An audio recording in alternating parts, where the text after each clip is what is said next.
अस्सलाम वालेकुम नाज़रीन, प्रोग्राम सियासत और सच के साथ मैं हूं अरसलान खालिद। आज के प्रोग्राम में मैं चाहूँगा बात करें इस वक्त जो एक बदतरीन सैलाब का हमें सामना है और गुज़िश्ता 4 दिहाइयों में जो इतलात हैं उसके मुताबिक ये एक बदतरीन सैलाब है, बड़ी तादाद में नकल मकानी है और जो नुकसान है वो भी बेतहाशा है। इस वक्त ख़ास तौर पर अगर हम दरियाए रावी की बात करें, लाहौर और रावी जिसको ये कहा गया कि अब उसमें पानी मौजूद नहीं है या नहीं आएगा, वो मुख्तलिफ़ आबादियों तक वहाँ पर पानी लाहौर की पहुँच चुका है और अभी मज़ीद बारिशों की पेशन गोई और इतलात हमारे सामने हैं। न सिर्फ ये कि सैलाबी पानी का हमें ख़तरा है या मज़ीद पानी जो भारत से आना है उसका ख़तरा है, बल्कि अर्बन फ्लडिंग भी उसका ख़तरा भी पाकिस्तान के मुख्तलिफ़ शहरों में बदस्तूर अभी भी बरकरार है। और एक बारिशों का स्पेल जिसका आज से आगाज़ होना है 2 सितंबर तक और उससे भी आगे शायद बताया जा रहा है कि ये सिलसिला चलेगा। और ये सैलाबी रेला मुख्तलिफ़ दरियाओं में जो इस वक्त पंजाब के मुख्तलिफ़ इलाकों में मौजूद है, आइंदा दिनों में इसने सिंध को हिट करना है और वहाँ पर भी तैयारियाँ ज़रूर की जा रही हैं, लेकिन कितनी तैयारियाँ काफ़ी रहेंगी इस पर एक बहुत बड़ा सवाल है। जो कुछ इस सैलाब के आने के बाद से हुआ, एक तो बहुत तनकीद है इस सारे मामले पर, एक ब्लेम गेम है जो कि नहीं होनी चाहिए। इस वक्त पे और एक फ़ोकस जो है वो रेस्क्यू ऑपरेशन पर, लोगों को बचाने पर होना चाहिए। और बहुत जल्दबाजी में और इस वक्त में जब हम तमाम तर बयानात दे रहे होते हैं कि ये कर लेना चाहिए, वो कर लेना चाहिए, ऐसे करेंगे वैसे करेंगे, और जैसे ये सैलाबी सूरत हाल गुजर जाएगी तो उसके फ़ौरन बाद ये तमाम तर बातें भुला दी जाएंगी। तो ये वक्त सबके लिए काम करने का है, भरपूर तरीके से लोगों की ज़िंदगियाँ, माल मवेशी, जानों को बचाने का वक्त है। और उसके बाद एक मरबूत मुनज़्ज़म प्लानिंग की ज़रूरत है जो एक शायद वे फॉरवर्ड होगी। लेकिन अनफॉर्चुनेटली एक बड़ा इमेच्योर रिस्पॉन्स है हर सतह पर, जो हमेशा की तरह हमें इस मरतबा भी देखने को मिल रहा है। प्रोग्राम के पहले हाफ में जी मैं चाहूँगा कि हम तफसील से इस सारी की सारी जो सूरत हाल है, इसके क्या महरक़ात हैं, उस पर हम बात करें। और प्रोग्राम के सेकंड हाफ में हम कुछ सियासी मंजरनामे पर बात करेंगे, जहाँ पर हम देख रहे हैं कि पाकिस्तान तहरीक इंसाफ ने कायमा कमेटी से इमरान खान साहब की हिदायत पर इस्तीफ़े दे दिए हैं और हुकूमत उन इस्तीफ़ों को मंजूर ना करने का फ़ैसला फ़िलवक्त किए हुए और कन्विंस कर रही है पाकिस्तान तहरीक इंसाफ को कि वो सिस्टम का हिस्सा रहें। इसके साथ साथ जो ज़िमनी इलेक्शंस होने हैं, जो डिस्क्वालिफिकेशंस हुई हैं, उन पर भी ये मानना है पाकिस्तान तहरीक इंसाफ का कि ऐसे इंतखाबात जिनके नताइज पहले से तयशुदा हों, पाकिस्तान तहरीक इंसाफ उनका हिस्सा नहीं बनेगी, यानी कि वो उनका भी बाइकआउट करने जा रहे हैं। और एक तरफ इतना बड़ा एक नुकसान और तबाही, लेकिन जो सियासी पारा है वो अब भी हाई है। मैं चाहूँगा प्रोग्राम के सेकंड हाफ में हम इस सियासी सूरत हाल और सियासी मामले पर बात करें। फ़िल वक्त पहले सेगमेंट में हमें ज्वाइन कर रहे हैं आसिफ शुजा साहब, माहिर माहौलियात हैं, साबिक DG वफाकी इदारा बराए तहफ़्फ़ुज़ माहौलियात हैं। बहुत शुक्रिया आसिफ साहब आपके वक्त का। प्रोफेसर आदिल नसीर साहब जियोलॉजिस्ट हैं, हमें प्रोग्राम में ज्वाइन कर रहे हैं, CEO हैं All Pakistan Geo Scientist Association के। वेलकम कहूँगा। आसिफ साहब, गुफ्तगू का आगाज़ आपसे करते हुए, sir there so much to talk about, कहाँ से शुरू करें समझ नहीं आता। एक तरफ जो सूरत हाल हमारे सामने है और दूसरी जो हम एक ब्लेम गेम कह लीजिए या एक रियलिटी कह लीजिए, ये आप वाज़े करेंगे, जो हम कह रहे हैं कि जी भारत ने पेशगी इतला बड़े कम वक्त हमें दिया, पेशगी इतला उस तरीके से नहीं दी और फिर ये पानी छोड़ दिया। कुछ लोग कह रहे हैं कि जानबूझ के ये पानी पहले भारत ने स्टोरेज किया, इसको महफूज किया और फिर उसके बाद अचानक से छोड़ा। एक वक्त तक स्पिलवेज नहीं खोले उसने, साथ साथ अगर थोड़ी मिकदार में पानी आता तो हम शायद टैकल कर लेते, लेकिन पानी को जमा किया गया और फिर आबी जारियत करते हुए एकदम से उसको खोला गया और पाकिस्तान की तरफ बहा दिया गया। इसके पीछे क्या हकीकत है, यहाँ से शुरू करते हैं। मैं चाहूँगा फिर आगे आते हैं, तमाम तर चीज़ों को डिस्कस करते हैं। जी, पाकिस्तान की जो सैलाब की हिस्ट्री है ये बहुत पुरानी है। 1950 से लेकर आप देखिए, 1978 में बहुत शदीद सैलाब आए। बलूचिस्तान में 1998 में 300 अफराद हलाक हुए। फिर उसके बाद बहुत बड़ा सैलाब आया 2010 में। 2010 में जब सैलाब आया, उसकी वजह से तकरीबन 2 करोड़ लोग मुतासिर हुए और कोई 1985 लोगों की डेथ हुई।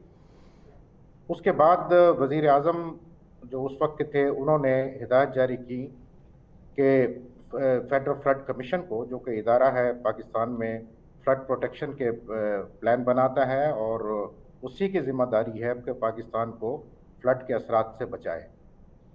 इस फ्लड फेडरल फ्लड कमीशन ने तो कहा गया कि आप एक प्लान बनाइए जो कि 2010 के जो सैलाब आया है इससे सबक हासिल करते हुए आप इसको एक नेशनल प्रोग्राम के लेवल पर लें और सूबों को और बाकी जो स्टेक होल्डर्स हैं उनको ऑन बोर्ड लें। ठीक है, तो 2010 नेशनल में ये फ्लड बात की गई। प्रोटेक्शन प्लान जी, तो उसके बाद 2017 में एक नेशनल फ्लड प्रोटेक्शन प्लान जो कि 2013 में शुरू हुआ था, नेशनल फ्लड प्रोटेक्शन प्लान 4 तैयार किया गया। अब मतलब मैं ये प्लान ये जो समझ था, रहा हूँ आसिफ शुजा साहब कि इस पे 2010 कोई, के बाद मैं हमें जरा 7 आपको साल बता लग रहा गए हूँ ये कि प्लान आपको तैयार पूरा करते हैं। जिम्मेदारी किसकी। जी, ये प्लान जो है इसको फिर इम्प्लीमेंट नहीं हुआ, तो सन 2017 जब ये प्लान तैयार हो गया उसके बाद इसको इम्प्लीमेंट नहीं किया, तो 2022 में शदीद सैलाब आ गए जिसकी वजह से कोई 1700 लोग जान दे बैठे और तकरीबन 3 करोड़ लोग जो हैं वो बेघर हुए। पाकिस्तान का 1/3 हिस्सा जो है वो फ्लड में आ गया था। तो उसके बाद फिर हमें दोबारा होश आई और हमने कहा कि 2022 का जो फ्लड है इससे सबक हासिल करते हुए जो पहले हमने प्लान बनाया था नेशनल फ्लड प्रोटेक्शन प्लान, इसको अपडेट करें। उन्होंने जनाब इसको अपडेट किया और इसको गवर्नमेंट के पास अप्रूवल के लिए भेजा गया। मुख्तलिफ स्टेजों पे इसकी अप्रूवल नहीं हुई। उसके बाद बड़ी मुश्किलों से जाके 2023 में एक्नेक ने इसकी इजाज़त दी। ये प्लान जो टोटल बनाया गया था ये था 332 बिलियन रुपए का, और इसमें ये कहा गया था कि ये 2025 तक इसको मुकम्मल कर लेना है। अनफॉर्चुनेटली ये प्रोग्राम, इसके लिए फंडिंग नहीं मिल सकी थी। इसमें फेडरल गवर्नमेंट ने 20% देना था, प्रोविंशियल गवर्नमेंट ने 10% देना था और इसमें डोनर एजेंसीज ने 80% इसमें कंट्रीब्यूट करना था। कंप्लीट प्लान इस वक्त पाकिस्तान के पास बना हुआ है, अपडेटेड है, लेकिन अनफॉर्चुनेटली इसको प्रायोरिटी नहीं दी गई जिसकी वजह से इस पे अमल दरामद नहीं हो सका। इसकी बेस पे एक PC1 भी बनाया गया जो कि 197 बिलियन का था और अभी तक उसके पैसे जो है वो अरेंज नहीं कर सके। तो ये तो है हमारी मेमोरी जो कि बहुत शॉर्ट होती है और हम भूल जाते हैं कि हमारा माजी कैसे दागदार है। अब बात हुई कि जी इंडिया ने पानी छोड़ दिया है, हम ब्लेम गेम जो है वो शुरू कर दी हमने, पॉलिटिकल भी। और आप मुझे ये बताइए क्यों हम इंडिया पे रिलाय करते हैं? वो हमारा कोई दोस्त मुल्क तो है नहीं। सही बात क्या है, हम बिल्कुल। अपने टेलीमेट्री निज़ाम जो हमारा नेटवर्क है इसको हम क्यों नहीं अपग्रेड करते? वो इसका भी हिस्सा था जो मैं प्लान की बात कर रहा हूँ। अच्छा, उस मुझे पे अमल आसिफ साहब दरामद नहीं हुआ। मैं यहाँ पर चाहूँगा, सिस्टम है। आपने टेलीमेट्री का जिक्र किया है, अब ये टर्म भी हम सुन रहे हैं, एक आम आदमी के लिए बताइए ये टेलीमेट्री नेटवर्क क्या है and how does this work? जी, ये एक अर्ली वार्निंग सिस्टम है जो कि कपल्ड होता है कि जो बादल आते हैं उनकी टाइप, उनके बरसने की पेशन गोई, फोरकास्ट, और ये जगह जगह पर इसके सेंसर लगे होते हैं टेलीमेट्री के जो कि पानी के लेवल को रियल टाइम पर बताते हैं कि इस वक्त पानी जो है किस लेवल पर है। सैटेलाइट का इस्तेमाल किया जाता है, सैटेलाइट इमेजेस होते हैं, उससे आपको पहले पता लगता है, चाहे आपको इंडिया बताए या ना बताए, आपको पहले पता होनी चाहिए कि ये कुछ होने वाला है। देखिए, इंडिया ने बहुत सारे डैम बना लिए हुए हैं। उस डैम के भरने के बाद जब वो गेट खोलते हैं तो उनको तो पानी तो गश करेगा, वो तो नहीं रुकेगा। अगर वो नहीं करेंगे तो उनके अपने इलाकों में बहुत शदीद किस्म के सैलाब आएंगे और उनके डैम को भी खतरा हो जाएगा। तो हमें अपने निज़ाम को देखना चाहिए और अपने साबका एक्शंस को देखना चाहिए कि हमने अब तक मुल्क के साथ किया क्या बिल्कुल है। सही आसिफ शुजा हम हर साहब, तरह की पॉइंट आपका आ फंडिंग जो गया। है मैं वो, ज़रा प्रोफेसर साहब को भी शामिल गुफ्तगू करता हूँ, मज़ीद इस पर हम बात करेंगे। आपने बड़ा वाज़ेह तौर पर और अच्छा किया कि फैक्ट्स बता दिए।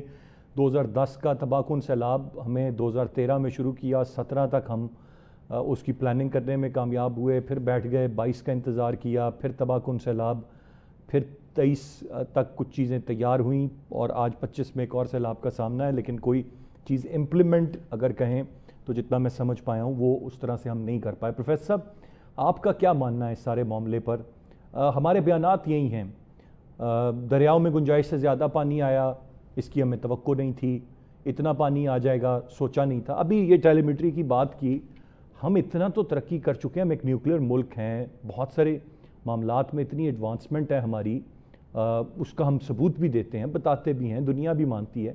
از اٹ دیٹ ڈیفیکلٹ کہ اس معاملے میں ہم کوئی نئی صلاحیتیں حاصل کر سکے, کہ ہمارے پاس سسٹمز نہیں ہیں, ہم سارا کا سارا بلیم کہہ دیں کہ جی ہمیں توقع نہیں تھی پانی آ جائے گا, یا جی بھارت نے آبی جارحیت کر دی.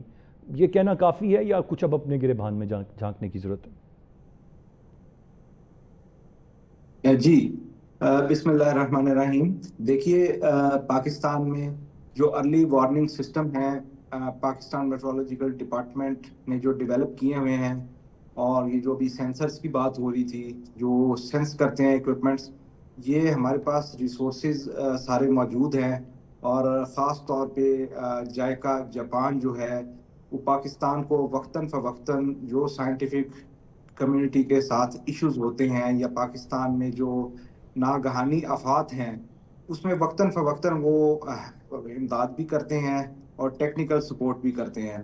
اب رہی بات امپلیمنٹیشن کی, کہ وہ جو اکوپمنٹ ہیں وہ کس حد تک ہم ان کو امپلیمنٹ کرتے ہیں اور اداروں کے اندر ان کی امپلیمنٹیشن پالیسیز کیا ہیں. تو یہ بڑا ایک امپورٹنٹ فیکٹر ہے کہ ریسورسز ہوتے ہوئے اگر ان کو ہم پراپر یوٹیلائز نہ کریں. تو میں سمجھتا ہوں کہ جی ارلی وارننگ سسٹم جو ہے اس کی پراپر اگر مانیٹرنگ ہوتی, اور ہم نے اچھا پاکستان پروفیسر کی صاحب, یہ جیوگرافی. آپ فرما رہے ہیں, اور ظاہر ہے you are an expert on the matter, میں آپ کی بات کو تو چیلنج نہیں کر سکتا, لیکن کچھ ریالٹی جو میں نے سنی یا دیکھی ہے, میں دو جی چیزوں کی طرف اشارہ کر دیتا ہوں. کے پی کے میں مجھے بتایا گیا کہ دیر لاٹ آف ایریاز جہاں بھی سیلاب آیا وہاں پہ کوئی ایسا سسٹم سرے سے ایگزسٹ ہی نہیں کرتا. یہ وہاں پہ جی مجھے لوگوں نے بتایا. ایک چیز یہ تو ایک چیز ہے جو میں نے سنی ہے. دوسری چیز جو مجھے زیادہ مہینے نہیں ہوئے, میں نے اپنی آنکھوں سے عملی طور پر دیکھی ہے, اور وہ جی بی میں, پاسو اور گجال میں جا کے گلیشیئرز میں جو گلوفس بن رہے ہیں وہاں پر میں نے اس کو عملی طور پر دیکھا کہ وہاں پر جو لوگ اس پہ کام کر رہے ہیں, اگر کوئی این جی او ان کو سپورٹ کرتی تھی تو اب ان کو سپورٹ نہیں کرتی, اور لٹرلی ان کے پاس کوئی سسٹم نہیں ہے کہ گلیشیئر کتنا پیچھے گیا ہے. وہ ایک عام فیتا انچی ٹیپ جس کو ہم کہتے ہیں وہ لے جا کے اس سے دیسی طریقے سے میئر کر کے اور پتھر کے نشان لگا کے آ جاتے ہیں. یہ تو سر سسٹم ہے, تو کہاں ہے وہ جاپان کی چیزیں, کس جگہ پہ ہیں؟ میں وہ دیکھنا جی چاہوں گا, جاننا چاہوں. جی خاص طور پہ جو گلگت ایریا ہے, گلگت, ہنزا, چلاس اور اس کے جو گرد و نواح کے جو علاقے ہیں وہ ہم سمجھتے ہیں کہ شاید بہت پسماندہ علاقے ہیں, لیکن اگر کبھی آپ ہنزا جا کے دیکھیں تو آپ کو لگتا ہے کہ آپ کسی یورپ میں آ گئے ہیں. جتنی وہاں پہ ایجوکیشن ہے, تقریباً جو شرح خواندہ ہے وہاں 80% لوگ پڑھے لکھے ہیں. تو ایسی بات بالکل نہیں ہے کہ وہاں لوگوں کے پاس نالج نہیں ہے. ہاں ہم یہ کہہ سکتے ہیں کہ ان ایریاز کو, کیونکہ جب بھی کوئی ٹیکنالوجی پاکستان میں انٹروڈیوس ہوتی ہے, لائک جائکا کوئی ایکوپمنٹ انٹروڈیوس کرتا ہے, یا کوئی بھی غیر ملکی کمپنی پاکستان کو کوئی ٹیکنیکل سہولت پاکستان کے وہ پاس آتی ہے, تو اس میں سب سے پہلے یہ دیکھا جاتا ہے کہ یہ کن کن جگہوں پہ انسٹال ہوگی. وہ پورے پاکستان کی جیوگرافک لوکیشنز نارتھ سے لے کے ساؤتھ تک پراپر اس کی انسٹالیشن ہوتی ہے.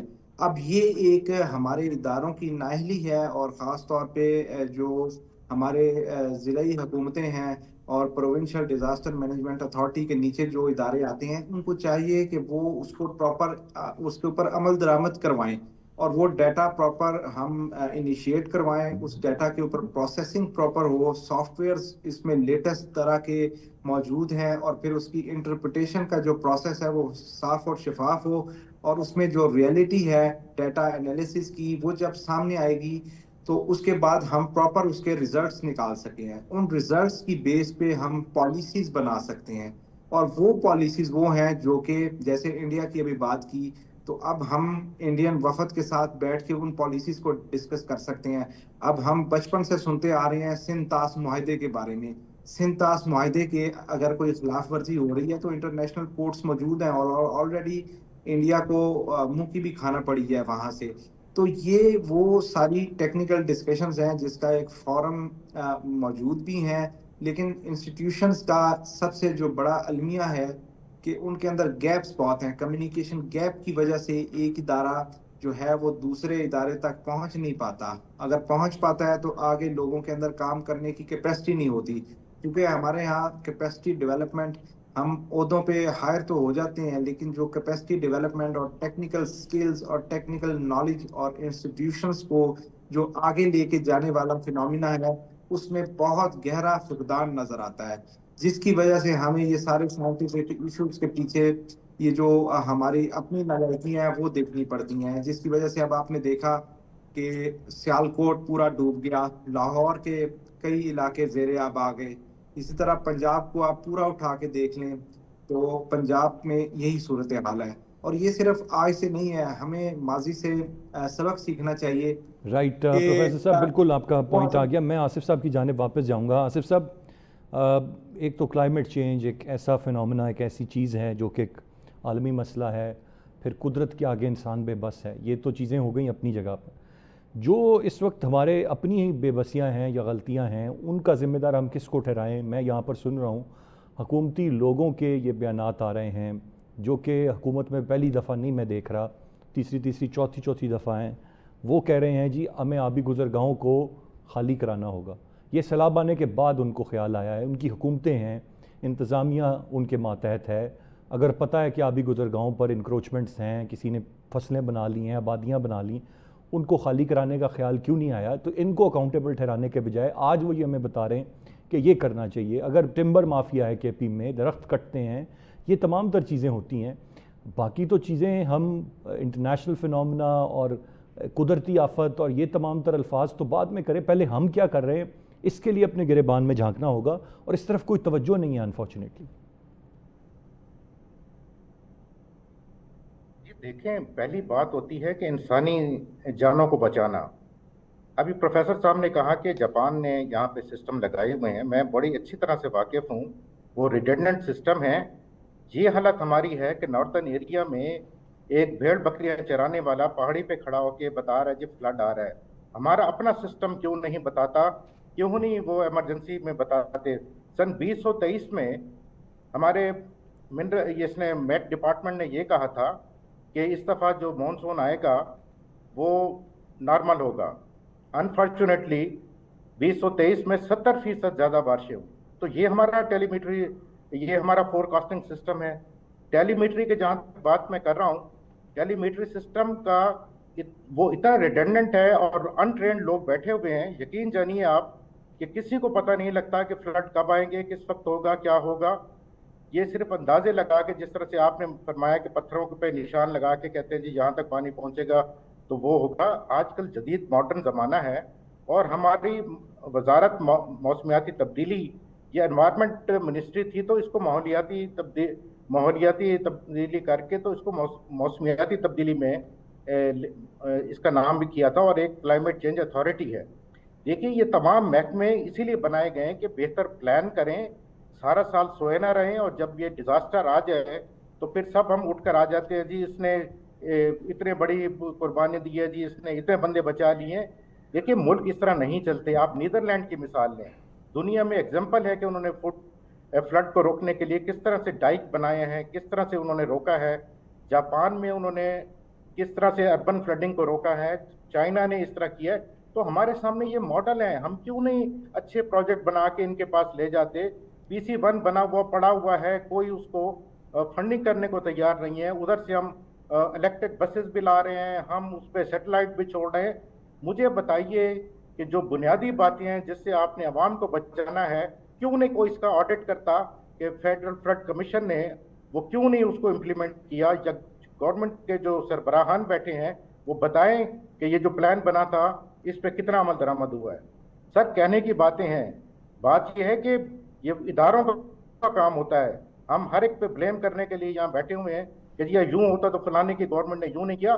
یہ جو فلڈ کمیشن ہے اس نے سب کو انوالو کر کے یہ جو 332 بلین کا پروجیکٹ بنایا تھا اس کو کیوں نہیں اس کو ترجیح دی گئی؟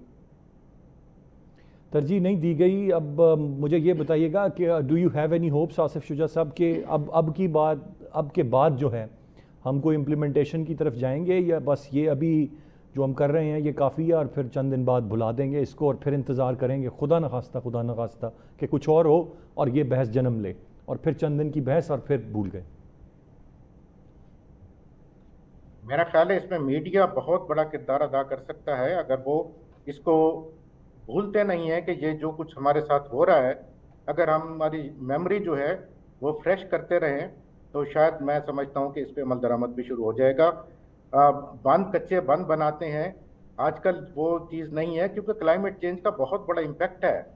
आप देखिए चल्लास में टेम्परेचर 48.5 डिग्री तक पहुंचा है, जो कि एक रिकॉर्ड है, और उस जो हॉट स्पॉट्स बनते हैं उसकी वजह से क्लाउड बर्स्ट करते हैं।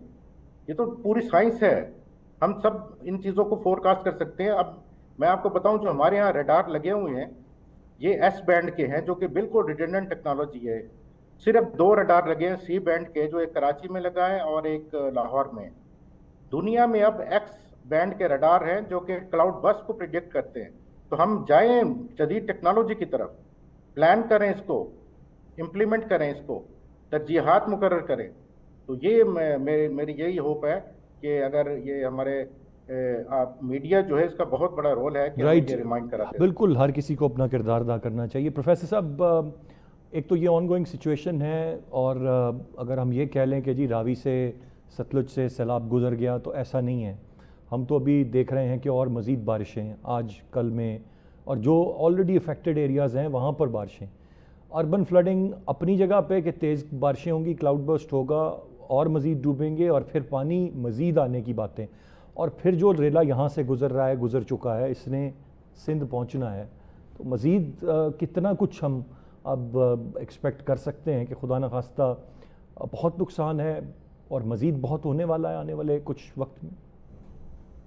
देखिए, मैं जो मेरे यहाँ साथी हैं उन्हीं की बात को आगे बढ़ाता हूँ कि जब हमारे पास टेलीमेट्री सिस्टम मौजूद है, अर्ली वार्निंग सिस्टम मौजूद है, और बाकी state of the art facilities, जब prime minister National Disaster Management Authority का विज़िट करते हैं, वहाँ वो ब्रीफिंग लेते हैं एनडीएमए के चेयरमैन से, तो आप देखें कि सब अच्छे की रिपोर्ट वहाँ होती है, और तमाम डाटा इस तरीके से उसकी इंटरप्रिटेशन की होती है कि हम एक डेवलप्ड कंट्री हैं और हम उसी के मुताबिक अपना इस तबाहकारी का मुकाबला भी करने की अहलियत रखते हैं। लेकिन ऑन ग्राउंड सिचुएशन काफ़ी डिफरेंट होती है। उसकी 2 रीजंस मैं आपको बता देता हूँ।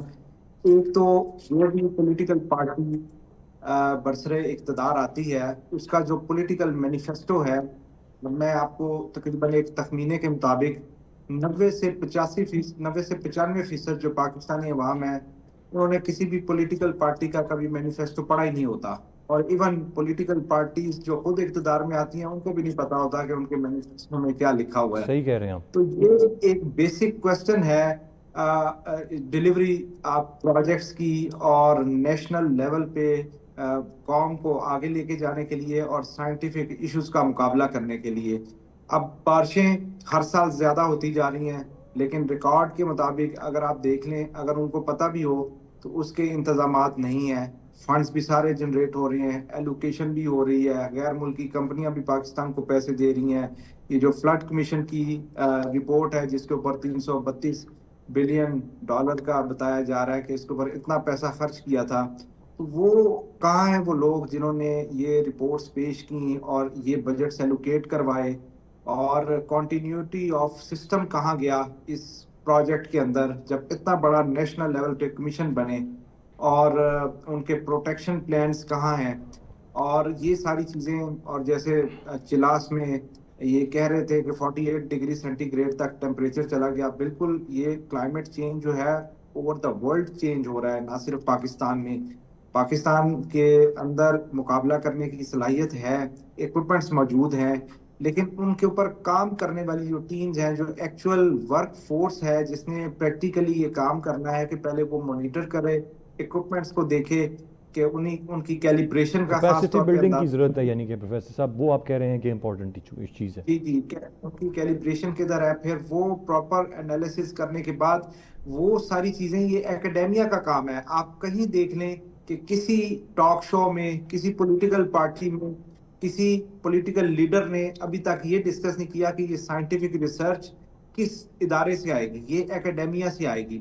हायर एजुकेशन कमीशन के पास इस चीज़ का मैंडेट है कि वो रिसर्च करवाए। जब रिसर्च ग्रांट पाकिस्तान में इंटरनेशनल लेवल्स तक दी जा रही हैं, तो उनकी आउटपुट रिजल्ट्स कहाँ हैं? प्राइम मिनिस्टर यूथ प्रोग्राम इसके लिए मौजूद है। دیکھیں انسٹیٹیوشن موجود ہیں, ریسورسز موجود ہیں, لوگ کام کرنا چاہتے ہیں, پاکستانی قوم کے اندر ویژن بھی ہے اور کام کرنے کی صلاحیت بھی ہے, کیپیبلٹیز بھی ہیں.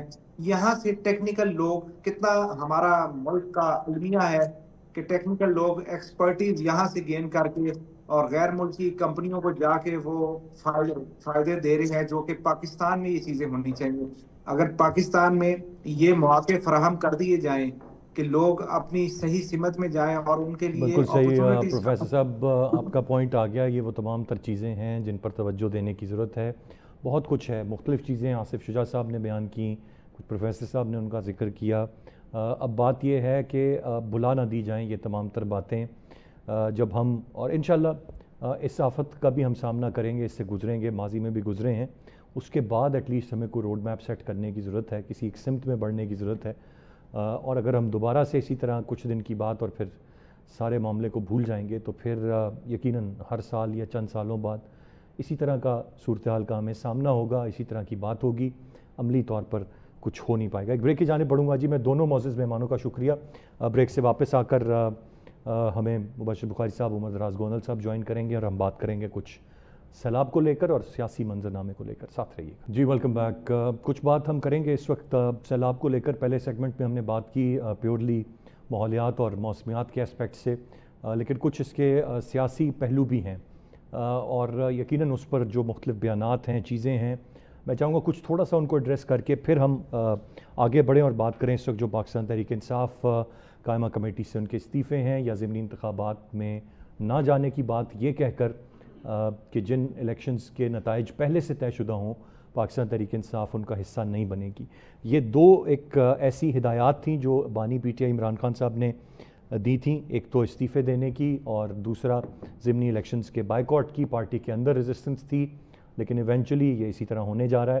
اس کے کیا اثرات ہوں گے, اور اگر پاکستان تحریک انصاف پارلیمان کا حصہ اور ان کمیٹیوں کا حصہ نہیں رہتی تو پھر کس سمت میں جائے گی, کیونکہ اس سے پہلے ہی وہ جو سڑکوں کی سیاست ہے یا معاملات ہیں یا احتجاجی سیاست ہے اس میں کافی لمبا پوز اب تقریباً 1 سال ہو چلا آنے کو ہے. میں چاہوں گا تفصیل سے اس پر بات کریں. پروگرام میں ہمیں جوائن کر رہے ہیں مبشر بخاری صاحب, سینئر جرنلسٹ اور انالسٹ ہیں.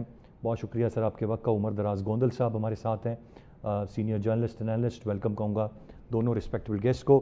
مبشر صاحب, گفتگو کا آغاز آپ سے کرتے ہوئے, یقیناً سیاسی معاملے پر تو ہم آئیں گے لیکن سیلاب اس وقت میرا آپ کا سب کا مسئلہ ہے. اس پر یہ ماحولیات یا موسمیات کا نہیں, it's become everyone's problem now. مجھے یہ بتائیے گا, میں صرف چونکہ میجر اسپیکٹ اس کا ہم ٹیکنیکل اسپیکٹ کور کر چکے ہیں, میں جو 1-2 چیزیں جاننا چاہ رہا ہوں اور ایک کامنٹ آپ سے اور عمر صاحب سے لوں گا, وہ یہ کہ سر اس وقت جو ہو رہا ہے جی, اس کا قصور اس کا قصور, ایک یہ کیا تک بنتی ہے اس کی اس سٹیج پہ جب اتنا نقصان ہے کہ ہم یہ باتیں کر رہے ہوں اور the focus should be purely on rescue operation.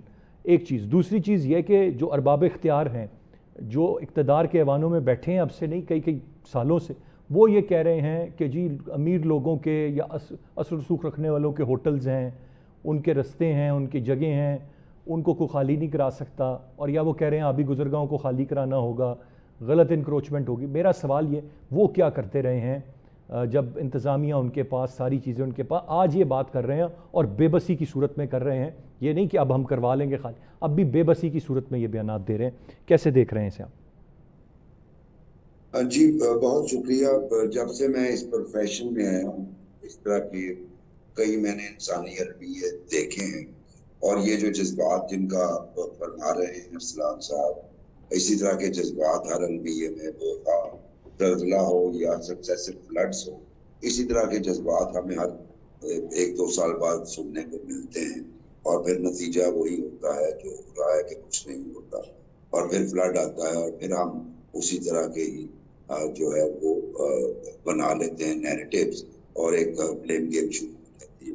وہ جب بنگلہ دیش میں, جب بنگلہ دیش پاکستان کا حصہ ہوا کرتا تھا, تو اس وقت جب فلڈ آیا تھا تو اس وقت احمد ندیم قاسمی صاحب نے قطع لکھا تھا, اور وہ کچھ اس طرح تھا کہ کاش یہ سنگ دل سیاست باز تھپکیوں سے نہ ہم کو بہلاتے, درد غم گساروں کے دردناک الفاظ کاش مٹھی بھر چاول بن جاتے. تو وہ دیکھیے لپ سروس دینا تو بہت آسان سی چیز ہے, प्रॉब्लम जूं का तूं रहता है। अच्छा, दूसरी बात यह है कि आप एक और देखें ना, जब भी कोई इस तरह का मामला होता है, खासतौर तौर पे फ्लड में, तो मैं ये कहूँगा हम एक नोहा पढ़ते हैं। वो नोहा ये होता है कि जनाब ये जो क्लाइमेट चेंजेस हैं और ग्लोबल वार्मिंग है, पाकिस्तान का 1% हिस्सा भी नहीं वो जो कार्बन एमिशन है उसमें, उसके बावजूद हमें उसके जो है वो नुकसानात भुगतने पड़ रहे हैं। हमें इतने अरब डॉलर का नुकसान हो गया। ऐसा ही है इंटरनेशनल जी। कम्युनिटी ने इंटरनेशनल कम्युनिटी ने हमारे से वादे पूरे नहीं किए। मसला ये है कि हमारा कल्चर बन चुका है कि जब कैटास्ट्रॉफी आती है तो हम इस तरह के नोहे पढ़ के वो पैसे आते हैं और उनका ऑडिट भी ठीक नहीं होता। मैं ये सख्त बात कर रहा हूँ और बड़े अपने तजर्बे की रोशनी में कर रहा हूँ कि ये बहुत सारे जो कॉर्नर्स हैं ना खुश हो रहे होते हैं इस तरह के अलमियों पे कि पैसे आएंगे, उनमें से हमें कुछ मौका आप मिलेगा। सख्त तो ये बात नहीं, सब, आई रादर से कि आप बिल्कुल एक रियलिटी बयान कर रहे हैं और ये ऐसा ही है, इससे मैं भी वाकिफ़ हूँ, आप भी, बाकी सब भी वाकिफ़। और दूसरी बात यह है कि अगर ये सीरियस हो इस चीज को तो ये मसाइल ऐसे नहीं है कि ना निपटा जाए। दुनिया भर में लोग और रियासतें जो हैं वो निपटती हैं, लेकिन वही बात कि जनाब ये बात भी ठीक है कि ये जो अभी गुजरगाहें हैं जहाँ पे एक वो हमारे फॉर्मर प्राइम मिनिस्टर साहब खड़े होके टिकटॉक बना रहे थे या वीलॉग कर रहे थे, ये रावी जो है ये तो बस खत्म हो गया, हम तो इसको रिवाइव करने की कर रहे हैं। या फिर वो वजीर जिनकी हाउसिंग सोसाइटी है, उन्होंने बड़ी कोशिश की कि उधर पानी ना जाए, लेकिन आखिरकार 4 ब्लॉक्स में चला गया। और फिर वो उन इलाकों का क्या करेंगे जहाँ पे लोग रह रहे हैं। और वहाँ कल रात को लाहौर की बात कर रहे हैं, निकलने को तैयार नहीं थे, जबरदस्ती उन्हें फोर्स उनको इवैक्यूएशन किया गया। तो बात ठीक है कि विल नहीं है, अगर विल हो तो ये तमाम मसाइल का हल अफसनान भाई बड़े आराम से हो सकता है। अच्छी बात जो मुझे देखने को मिली, सुनने को भी मिली, वो प्राइम मिनिस्टर का इंटेंट है, वो जो फ्लड पॉलिसी की तरफ जा रहे हैं, जो कि उन्हें भी उनका सेकंड टेन्योर है एज द प्राइम मिनिस्टर, लेकिन उनकी हुकूमत का आप समझे चौथा टेन्योर है। और अब जाके उन्हें ये बात समझ में आई है कि फ्लड पॉलिसी होनी चाहिए, क्योंकि पाकिस्तान एक फ्लड प्रोन कंट्री है, यहाँ पे हर साल फ्लड आएंगे, उसके लिए मुबशिर साहब, आपको बिल्कुल बिल्कुल सर। उमर साहब फरमाइएगा, इस वक्त तनकीद है हर सतह पर, अभी कर दी तनकीद हमारे भाई मुबशिर साहब ने भी इमरान खान साहब के वीलॉग पर, वो भी चल रहे हैं। 2010 के सैलाब के बाद जो सूरत हाल हुई उसकी तहरीरें भी हम देख रहे हैं सोशल मीडिया पर, हर कोई इजहार कर रहा है। फिर एक बात थी कि जी मरियम साहिबा जापान के दौरे पर वापस नहीं आ रही, वापस आई तो क्यों आ गई, आई तो कश्ती में बैठी तो क्यों बैठी, उतर गई कश्ती से तो क्यों उतरी, करें तो करें क्या इस वक्त? हमने महज ये तनकीद करनी है, एक दूसरे को इल्ज़ाम देना है, किसी ने ज़िम्मेदारी लेनी है, अमली तौर पर काम करना है। मुझे बड़ा अफसोस है कि इस एक मुश्किल तरीन घड़ी में भी जो हमारा रवैया है, पूरी कौम की मैं बात करूँगा, वो बड़ा ही इमेच्योर है आज भी। It's very unfortunate. आपकी क्या राय है इस सब पर? अशान साहब बहुत शुक्रिया, आपने मुझे शो में लिया। बात आपकी ठीक है। देखिए एट द एंड हमने क्रिटिसाइज गवर्नमेंट को करना होता है, वो कोई भी गवर्नमेंट हो, किसी भी सियासी जमात को हो। अब देखिए ना, मैं अभी जिस जगह से आ रहा हूँ, मैं उस इलाके में था जहाँ पे पानी घरों में दाखिल हुआ। मैंने वहाँ बहुत सारी दर्दनाक कहानियां भी थी, लेकिन एट द एंड मैंने लोगों से सवाल किया कि आप ये बताइए कि जिस जगह के ऊपर आपने ये मकान बनाए हुए हैं, ये मकान जो है ये दरिया की जगह है, गैर कानूनी जगह। ये कौन सा एरिया था उमर साहब, कौन सा इलाका? ये फरखाबाद का इलाका है, शादरा के साथ मुल्हिका इलाका है। ठीक। तो अब जब मैंने उनसे ये पूछा तो वो आगे से क्या कह रहे हैं, उनका देखे जी ये तो उनसे पूछे ना जिन्होंने हमें फरोख्त किए, देखे जी हम बड़े माड़े बंदे हैं।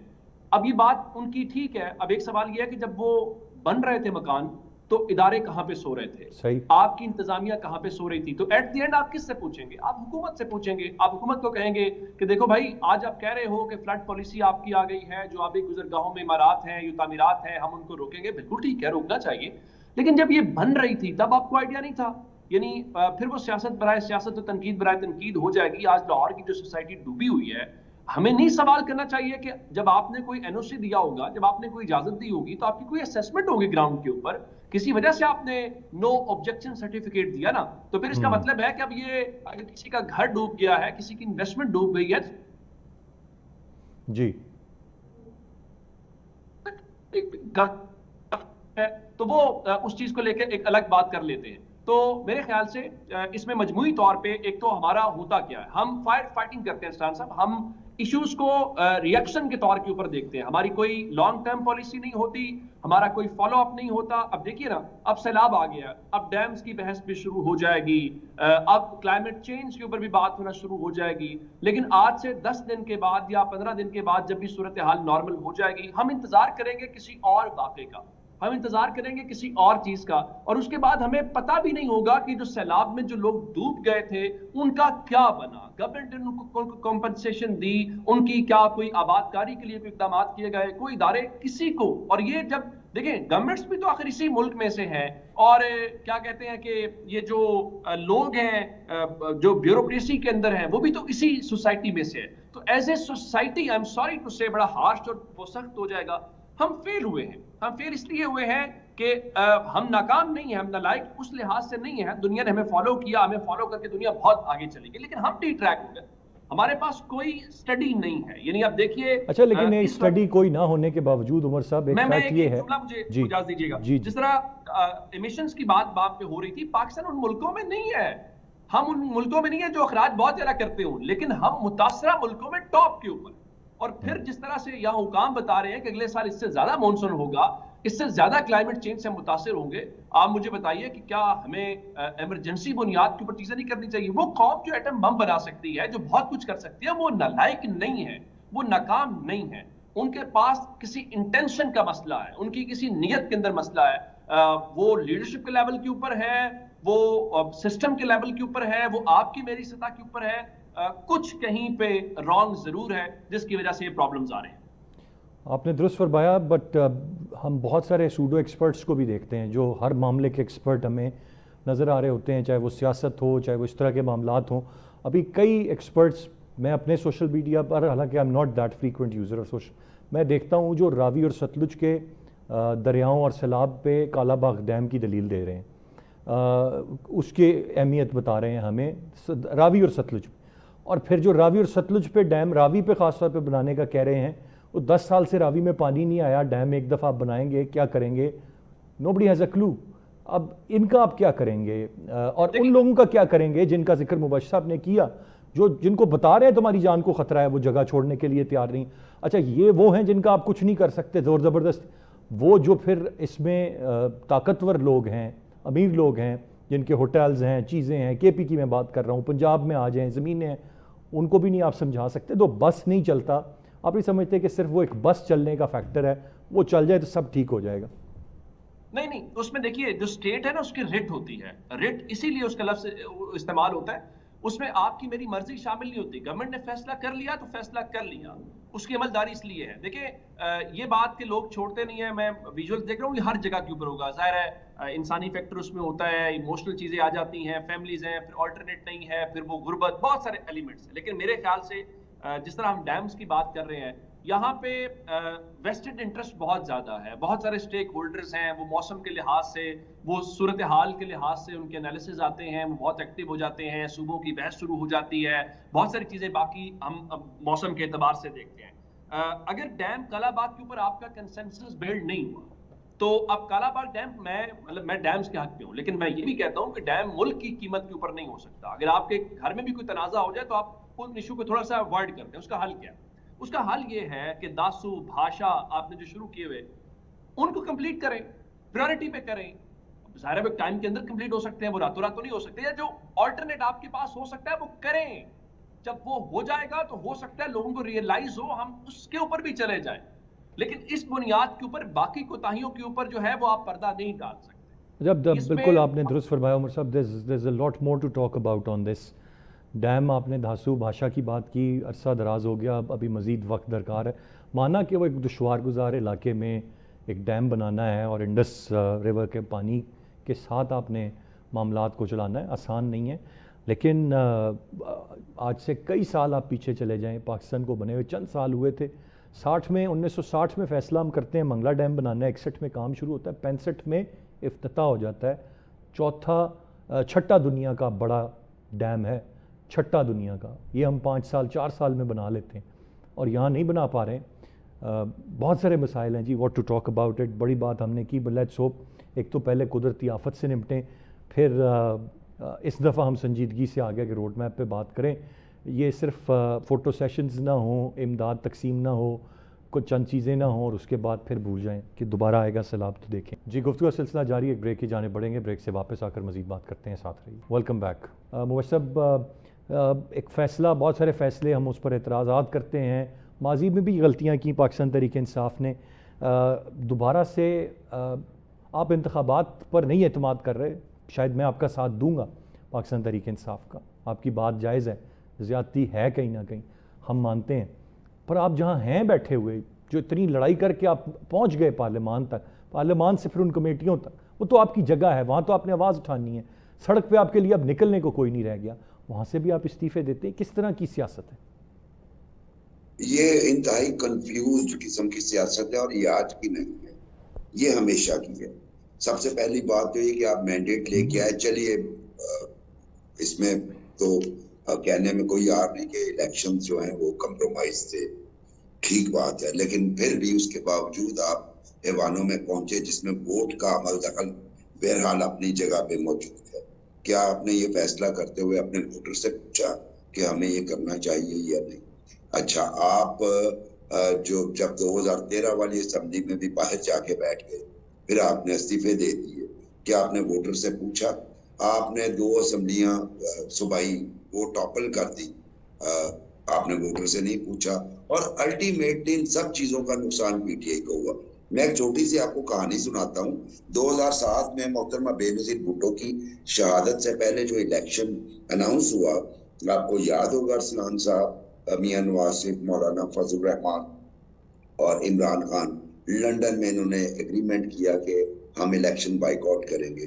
اتفاق کی بات یہ کہ اس وقت بھی میری ان کے گھر زمان پارک میں, اس وقت میں ایک پاکستان کے بڑے چینل کے ساتھ وابستہ تھا, تو ملاقات ہوئی تو میں نے ان سے کہا کہ خان صاحب یہ کبھی نہیں کرتے کہ آپ الیکشن کا بائیکاٹ کر دیں, یہ آپ کو نقصان پہنچاتا ہے. تو ان کا نہیں یہ جنرل مشرف جو الیکشن کروا رہے ہیں رگڈ ہوں گے. تو میں نے کہا کہ دیکھیے میاں نواز شریف اس فیصلے کو واپس لے لیں گے. تو انہوں نے مجھے کافی برا بھلا کہا کہ یہ کیسے ہو سکتا ہے پاکستان میں کہ ایگریمنٹ کے بعد بندہ بچ کر جائے. نتیجہ یہ ہوا 2008 میں الیکشن بائیکاٹ کیا, اور اگلا موقع انہیں فیلڈ میں آنے کا, اگر جو اس کے پیچھے طاقت اور حلقوں کی بہت سپورٹ تھی, وہ 2013 میں ملا. یعنی کہ 5 سال تک وہ اپنے آپ کو نہیں کروا سکے. ابھی بھی جو وہ کر رہے ہیں یہ ایک ویکیوم کریٹ کر دے گا. جب بھی آپ الیکشن میں حصہ نہیں لیتے, کوئی نہ کوئی فلر آ جاتا ہے, وہ آپ کے ووٹ بینک کو بھی امپیکٹ کرتا ہے جب آپ حصہ نہیں لے رہے ہوتے, یقینی طور پہ. اور پاکستان کی تاریخ میں آپ کو کم از کم 6 مثالیں دے سکتا ہوں, لیکن اس کا نقصان کس کو ہوتا ہے؟ پارٹی کو ہوتا ہے. دوبارہ غلطی کر رہی ہے پی ٹی آئی, ان کو اب پریپیگنڈ. دوسری بات یہ ہے کہ ابھی تک وہ پریپیگنڈا کرتے ہیں جعلی اسمبلی ہے. یہ جو گورنمنٹس بنی ہوئی ہیں یہ سارے فارم 47 کی پیداوار ہے. تو بائی الیکشن میں اگر وہ حصہ نہیں لیں گے تو وہ یہ پریپیگیٹ بھی نہیں کر پائیں گے کہ فارم 47 مس یوز ہوا بائی الیکشنز میں. ان کو پروپیگنڈا کے لیے ٹاپک بھی نہیں ملے گا. اور دوسری بات ہے کہ ان کی جو مؤثر وائسز تھی اسمبلی کے اندر کمیٹیز کے ذریعے, یا اگر وہاں پہ لیجسلیشن ہو رہی ہے اس میں کہیں وہ جو انفلوئنس کر رہے تھے, یہ استعفیٰ دے کے وہ موقع بھی گنوا دیا. میں انہیں پولیٹیکلی بیڈ ڈیسیشن کہوں گا. کتنا امپیکٹ کرے گا مبشر صاحب یہ پاکستان تحریک انصاف کو؟ ماضی میں اس طرح کے فیصلوں نے نقصان پہنچایا ان کو, اور یا تو ہو کہ اسمبلیوں سے باہر ہو کے یہ دوبارہ جانے کے لیے بےتاب نہیں رہے. وہ دن بھول سکتے ہیں آپ, یا وہ مناظر جو کسی نے ٹی وی اسکرین پہ دیکھے یا کسی نے گیلری میں بیٹھ کے دیکھے ہوں کہ کیا درگت بنائی تھی ان کی خواجہ آصف اور لوگوں نے جس دن یہ چل کے گئے تھے پارلیمان میں, پھر بھی نہیں سبق سیکھا؟ جی بالکل بالکل وہی بات ہے. انہیں پولیٹیکل سیٹ بیک ہوگا, وہی جو میں عرض کر رہا ہوں. ایک تو دیکھیے بائی الیکشنز نشستوں پہ ہو رہے ہیں, صوبائی کی بھی اور نیشنل کی بھی, اور اس میں ان کا ووٹ بینک بہرحال موجود ہے. اب صرف ایک سمپل سینیریو ہے, وہاں پہ یہ الیکشن نہیں لڑتے, وہاں پہ کینڈیڈیٹس آئیں گے, اس میں کچھ انڈیپینڈنٹ بھی آ جائیں گے, کچھ اور پارٹیز کے بھی آ جائیں گے. وہ ان کے ووٹ بینک کا ایک ڈیفینیٹلی ایک چنک جو ہے उस इलेक्शन में हिस्सा जरूर लेगा।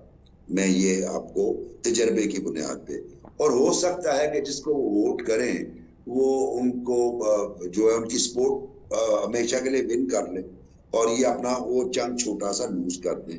ये वाला मामला जो है माजी में होता रहा है, हम देखते रहे हैं, रिपोर्ट करते रहे हैं। एक तो ये होगा, बिल्कुल सही। और दूसरी बात फिर आपको इनका याद होगा जब इन्होंने कलेक्टिव, और उसके बाद जब वो एक्सेप्ट करने की बारी आना शुरू हुई तो कहा जी नहीं नहीं नहीं नहीं नहीं हमने नहीं दिए।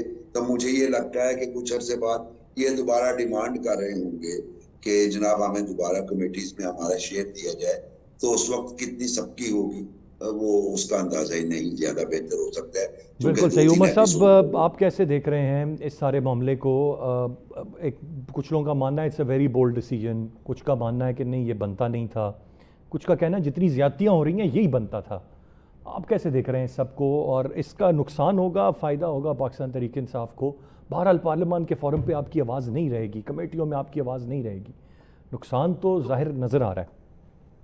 ये दोनों बातें अपनी जगह पे एक ही वक्त में ठीक है। देखें, सिस्टम या इस मुल्क के अंदर जो असल सिस्टम है वो भी तो यही चाहता है तहरीक इंसाफ को माइनस करना। उन्होंने माइनस किया।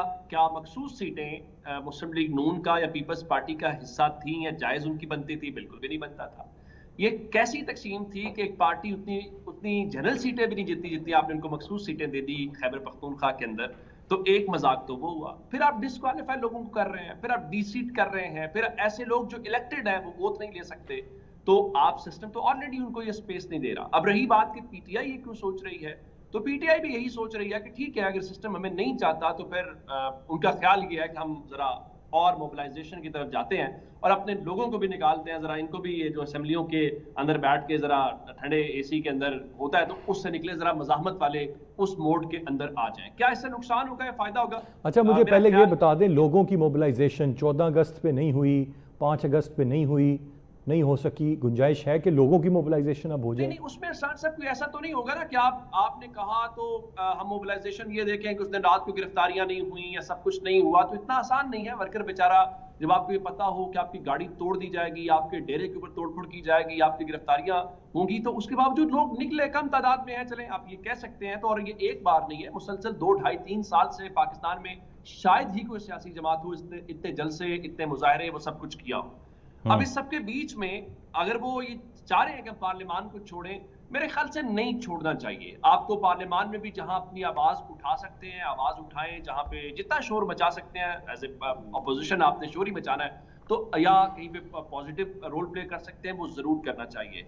अब बायकॉट का जहां तक फैसला इलेक्शन का है, तो मेरा ख्याल है कि ये पहले इलेक्शन से ही आइडिया हो जाएगा कि गलत फैसला है या नहीं है। अगर तो ऐसा टर्न आउट हुआ जिससे ये लगा कि नहीं पीटीआई के सिस्टम से आउट होने से कोई फर्क नहीं पड़ा, तो पीटीआई के लिए सेटबैक होगा।